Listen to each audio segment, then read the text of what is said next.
আমি বারবার ফেসিজম আর ফেসিস্ট সরকার এটা বলাও পছন্দ করি না, কারণ ওরাও তো আমাদের পরিবারের সদস্য, রাজনৈতিক পরিবারের সদস্য। ভুল মানুষ করতে পারে, করাপশনও মানুষ করতে পারে। ভুল যে করবে সে সরি বলবে, করাপশন যে করবে তার শাস্তি হবে, ন্যায় বিচারের মাধ্যমে সেই শাস্তি নিশ্চিত হবে। কোনো অবিচার করে নয়, কারোর উপর জুলুম করে নয়। কিন্তু বারবার তাকে গালি দিতে হবে, এটা আমি খুব ভালো মনে করি না।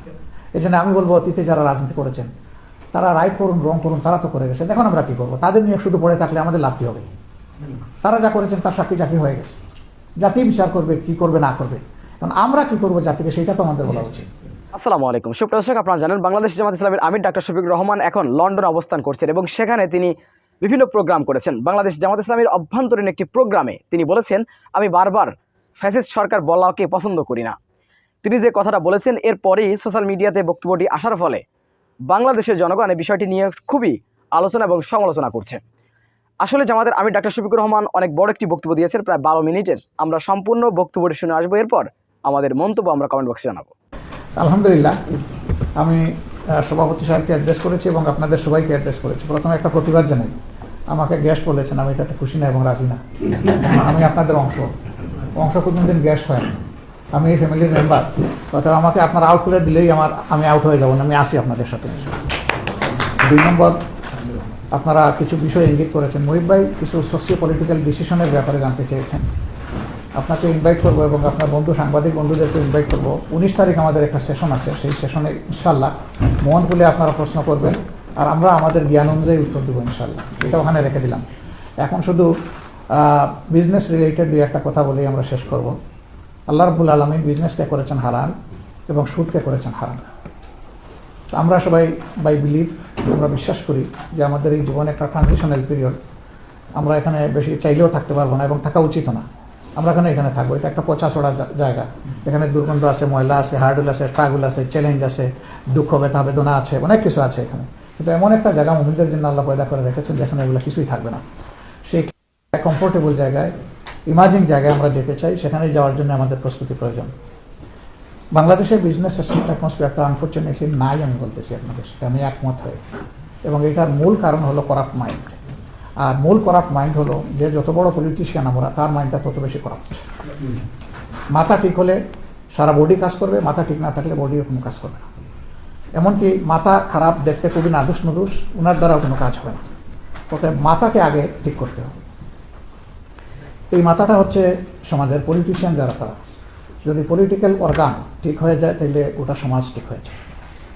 অনেকে বলে এটা কীভাবে সম্ভব? মানুষের রক্তে, মাংসে, রোগে সব জায়গায় এখন করাপশন ঢুকে গেছে, এটা কীভাবে সম্ভব হবে? আমি বলি যে এটা কোয়াইট পসিবল। মক্কা বিজয়ের আগ পর্যন্ত লোকেরা যা ইচ্ছা তাই করেছে। মক্কা বিজয় হলো, সাথে সাথে সব ওভারনাইট বদলে গেল।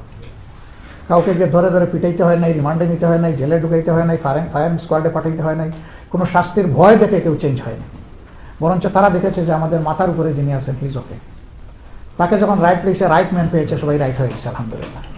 আমি আবার বলবো যে ওই জায়গার জন্য দোয়া করেন এবং আপনাদেরও এফোর্টটা আপনারা দেন ওই জায়গা যেন ঠিক হয়। এটার দ্বারা আমি মিন করছি না আমি কিংবা আমার দল, আমি মিন করছি যে right man should be manning in right place. সমাজের সব জায়গায় এই রাইট ম্যানগুলোকে ম্যানিং করতে হবে। এরা যদি প্রপারলি ম্যানিং হয় আলহামদুলিল্লাহ সব ঠিক হবে। বিজনেসের ব্যাপারে আমার ছোট্ট অভিজ্ঞতা, আমি আমার কোনো বিজনেসে কখনো কাউকে দোষ দিইনি। আমার কাজ হয়তো 1 মাসের জায়গায় 3 মাসের আমি ধৈর্য ধরেছি, কিন্তু শেষ পর্যন্ত আলহামদুলিল্লাহ আমরা ফল পেয়েছি। এবং এই ফলটা হইল সাস্টেইনেবল ফল, এটা টেম্পোরারি না। ওমেন্স মেডিকেল কলেজের ব্যাপারে অনেকে আমাকে মৌলবাদী মুসলমান মনে করতে পারে। আমি কোনো মৌলবাদী মুসলমান না, এবং মৌলবাদ কোনো খারাপ জিনিস না। মূল না থাকলে গাছের অস্তিত্ব টিকে না। মূল আমাদের লাগবে, কিন্তু যে সেন্সে মৌলবাদ এই স্টিগমাটা দেওয়া হয়, আমি ওই মৌলবাদী মুসলমান। আমাকে সাংবাদিকরা প্রশ্ন করেছিল যে আপনারা কেমন বাংলাদেশ করবেন? আমি বলছি আমরা ইউনাইটেড বাংলাদেশ করব। উপদেষ্টাদের শপথের দিন সাংবাদিকরা আমার অনুভূতি জানতে চেয়েছে যে আজকে জাতিকে আপনি কি মেসেজ দিচ্ছেন? আমি বলছি যে আমরা সামাজিক সুবিচার চাই, ওই মেসেজটা শুধু দিতে চাই। যদি সোশ্যাল জাস্টিস সব ক্ষেত্রে প্রতিষ্ঠিত হয়ে যায় তাইলে কিন্তু করাপশন করা সহজ হবে না। তখন যারা করাপশন করতে চাইবে তাদেরকে 100 বার চিন্তা করতে হবে। এই জায়গাটা ঠিক হলে সব ঠিক হয়ে যাবে ইনশাল্লাহ। আমি আপনাদেরকে বলবো যে অভিমান করে বাংলাদেশকে ত্যাগ করবেন না। মা কখনো অভিমান করে তার সন্তানকে তাড়াইয়ে দিতে পারে না। আমি এটা বিশ্বাস করি, আপনাদের অন্তরে বাংলাদেশের জন্য গভীর ভালোবাসা আছে, বরঞ্চ আমাদের যা আছে তার চেয়ে বেশি আছে। বলবেন যে এটা তো আমাদেরকে বোধহয় একটু আপনারা একটু তেলই দিলেন কিনা। না, আমি তেল দিইনি তো, এটা রিয়েলিটি। আমরা দেখতে দেখতে চোখের সামনে যা দেখছি আমরা অভ্যস্ত হয়ে গেছি। কিন্তু আপনারা একটু দূরে থাকার কারণে বাংলাদেশে যখন একটা গাছ থেকে পাতা ঝরে তখন আপনারা চিন্তা করেন যে এর পিছনে কোনো রহস্য আছে কিনা, কোনো বিপদ সংকেত আছে কিনা, এবং হয়ে গেছে তো অতীতে এগুলা। এই জন্য আমাদের যে কি বলে একটা কনসার্নের জায়গা, এর চাইতে অনেক বেশি আপনাদের কনসার্নের। আমি বিশেষভাবে ধন্যবাদ দিই। আমি বারবার ফেসিজম আর ফেসিস সরকার এটা বলাও পছন্দ করি না, কারণ ওরাও তো আমাদের পরিবারের সদস্য, রাজনৈতিক পরিবারের সদস্য। ভুল মানুষ করতে পারে, করাপশনও মানুষ করতে পারে। ভুল যে করবে সে সরি বলবে, করাপশন যে করবে তার শাস্তি হবে, ন্যায় বিচারের মাধ্যমে সেই শাস্তি নিশ্চিত হবে, কোনো অবিচার করে নয়, কারোর উপর জুলুম করে নয়। কিন্তু বারবার তাকে গালি দিতে হবে, এটাও আমি খুব ভালো মনে করি না। এই জন্য আমি বলবো অতীতে যারা রাজনীতি করেছেন তারা রাইট করুন রং করুন, তারা তো করে গেছেন, এখন আমরা কি করবো? তাদের নিয়ে শুধু পড়ে থাকলে আমাদের লাভ কি হবে? তারা যা করেছেন তার সাক্ষী জাতি হয়ে গেছে, জাতি বিচার করবে কি করবে না করবে। এখন আমরা কি করবো জাতিকে, সেইটা তো আমাদের বলা উচিত। আমরা এই জায়গাটায় কমিটমেন্ট দিচ্ছি। আমরা বলতে আমি জামাত ইসলামের পক্ষ থেকে বলছি না, আমরা একটা পলিটিক্যাল ইনস্টিটিউশনের পক্ষ থেকে বলছি যে এমন একটা বাংলাদেশ চাই যে বাংলাদেশে ডিসপ্যারিটি থাকবে না। এটা রেস, রিলিজিয়ন, কাস্ট, পার্টি কোনো বিবেচনায় কোনো ডিসপ্যারিটি থাকা উচিত নয়। একজন সিটিজেন বাংলাদেশে জন্ম নেওয়ার পরে সে কোন দলের আর কোন ধর্মের এটা বড় বিষয় না, সে বাংলাদেশি সিটিজেন, এটা তার বড় পরিচয়। সুতরাং আমার যে রাইট আছে তারও সেই রাইট আছে। আমরা বারবার একটা কথা বলে আসছি, যদি মুসলমানদের মসজিদ পাহারা দেওয়ার দরকার না হয় তাহলে হিন্দুদের মন্দির পাহারা দেওয়ার দরকার হবে কেন? নিশ্চয়ই এমন কিছু কাজ আমরা করেছি যার কারণে ওইটা পাহারা দেওয়া লাগে। ওই কারণটা দূর করতে হবে, যাতে কারোই কোনো ধর্মীয় প্রতিষ্ঠান পাহারা দেওয়ার দরকার না হয়, সবাই স্বস্তিতে তার ধর্মের কাজ সে করতে পারে। নারী পুরুষের উনি ব্যাপারটা পলিটিক্যাল আনলেও আসলে পলিটিক্যাল না। আল্লাহ তালাই তো জুড়ায় জুড়ায় সমস্ত সৃষ্টি, যারা জীবন আছে তাদের সকলকে জুড়ায় জুড়ায় পয়দা করেছে, শুধু প্রাণী না, উদ্ভিদও। আমি সায়েন্সের ছোট্ট ছাত্র হিসাবে আমি এটা পর্যবেক্ষণ করেছি যে আল্লাহ তালা শুধু প্রাণী জগৎকে জুড়ায় জুড়ায় নয়, উদ্ভিদ জগৎকেও জুড়ায় জুড়ায় পয়দা করেছে। সেটা কেন? এই দুইয়ের সম্মিলনেই পূর্ণতা পায়, একে অন্যের পরিপূরক, সাংঘর্ষিক নয়। সুতরাং মাদেরকে বাদ দিয়ে, বোনদেরকে বাদ দিয়ে, মেয়েদেরকে বাদ দিয়ে আমাদের সমাজ উন্নত হবে, এটা বুকার স্বর্গ লাভ, এটা কখনো হবে না। তা আমরা কি করবো ওনাদের? অনেকে মনে করে যে ভাই বলেছেন যে আফগানিস্তান না, আরেক বোন আমাকে প্রশ্ন করেছিল সাংবাদিক যে এটা আফগান হবে না পাকিস্তান হবে। আমি বলছি না, ইনশাল্লাহ এটা বাংলাদেশ হবে। আফগান হবে না পাকিস্তান হবে। সেই বাংলাদেশটা কেমন হবে? মারা কেমন থাকবে? আমরা বলেছি যে মারা তাদের যোগ্যতা দক্ষতা অনুযায়ী সকল পেশায় অংশগ্রহণ করবেন। দুইটা বাড়তি জিনিস, একটা হচ্ছে মর্যাদা আর একটা হচ্ছে সেফটি। এই দুইটার কোনোটাই নাই তাদের এখন সমাজে। এটা স্বীকার করতে আমার কোনো অসুবিধা নেই। সেই সমাজে আমরা দেখতে চাই যে ওই দুইটা জিনিসও তারা পাবে। সম্মানের সাথে দেশকে তারা মন প্রাণ উজাড় করে দেবেন। তবে তাদের প্রতি এখন অবিচার করা হয় আরেকটা জায়গায়। একজন পুরুষ তিনি 8 ঘন্টা ডিউটি, একজন মহিলা তাকে 8 ঘন্টা ডিউটি করতে হবে। তো তিনি যে মা, তিনি যে গর্ভের সন্তান ধারণ করেন, তিনি যে বাচ্চাকে বুকের দুধ খাওয়ান, বাবা তো এটা করে না। তাহলে এটা তো তার উপরে বার্ডেন, জুলুম। এমন একটা দেশ হওয়া উচিত যে তাদের প্রতি এই জায়গায়ও খেয়াল রাখতে হবে। পুরুষের ডিউটি যদি 8 ঘন্টা হয় তাদের 6 ঘন্টা করে দেওয়া উচিত। তারা 2 ঘন্টা এক্সট্রা দিয়ে তাদের ডিউটি দেবে। এইভাবে একটা ফ্যামিলি ব্রাইট ফ্যামিলি হিসাবে গ্রো করবে। বিজনেসের ক্ষেত্রে আমার অনুরোধ যে আপনারা আসুন, বাংলাদেশ আসুন, প্রিয় বাংলাদেশে আসুন।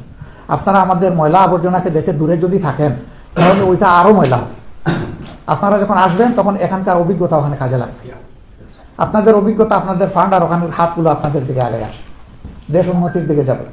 এটা সিলেটেই করেন আর নর্থ বেঙ্গলেই করেন, দেশ আমাদের ছোট্ট দেশ। ছোট্ট একটি দেশে 18 কোটি মানুষ, দুনিয়ার কোথাও এত থিকলি পপুলেটেড কোনো কান্ট্রি দুনিয়ায় নাই।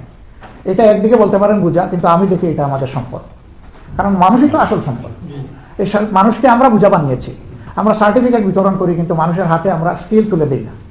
যদি এই যুবক যুবতীদের হাতে আমরা স্কিল হ্যান্ড পাওয়ার তুলে দিই তাহলে বাংলাদেশ চমকে যাবে, বদলে যাবে ইনশাআল্লাহ। আমরা ওই বাংলাদেশ চাই। আমরা তারুণ্য নির্ভর নয়, তারুণ্য সমৃদ্ধ বাংলাদেশ করতে চাই।